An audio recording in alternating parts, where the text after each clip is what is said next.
You can be at no loss to understand the reason for my journey, Miss Bennet.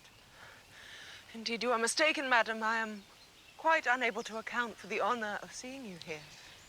Miss Bennet, you ought to know I am not to be trifled with.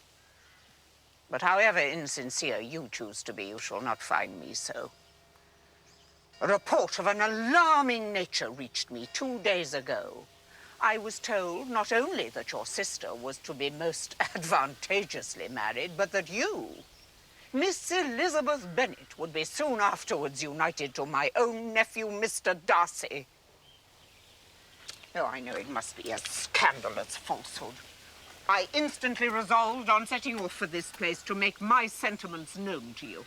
If you believed it to be impossible, I wonder you took the trouble of coming so far. What would your ladyship propose by it? At once to insist upon having such a report universally contradicted.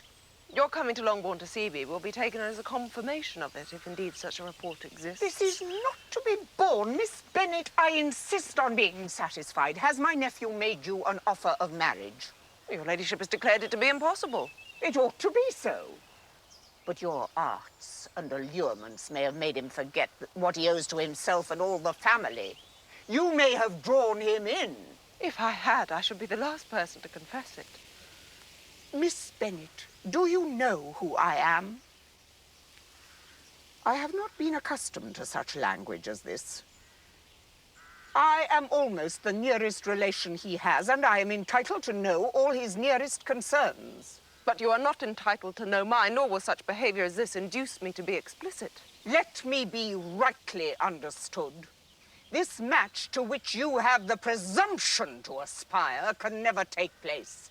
Mr Darcy is engaged to my daughter. Now, what have you to say? Only this, that if he is so, you can have no reason to suppose he'll make an offer to me. The engagement between them is of a peculiar kind. From their infancy, they have been intended for each other. It was the favorite wish of his mother as well as hers. While she was in her cradle, we planned the union. And now to be prevented by the upstart pretensions of a young woman without family connections or fortune. Is this to be endured? It shall not be. Your alliance would be a disgrace. Your name would never even be mentioned by any of us. These would be heavy misfortunes indeed. Obstinate, headstrong girl, I'm ashamed of you. I have not been in the habit of brooking disappointment. That will make your ladyship's situation at present more pitiable, but it will have no effect on me. I will not be interrupted.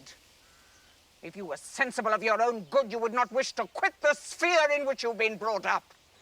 Lady Catherine, in marrying your nephew, I should not consider myself as quitting that sphere.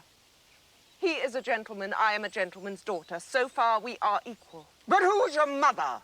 Who are your uncles and aunts? Do not imagine me ignorant of their condition. Whatever my connections may be, if your nephew does not object to them, they can be nothing to you. Tell me once and for all, are you engaged to him? I am not. And will you promise me never to enter into such an engagement? I will make no promise of the kind, and I must beg you not to importune me any further on the subject. Not so hasty, if you please. I have another objection. Your youngest sister's infamous elopement. I know it all.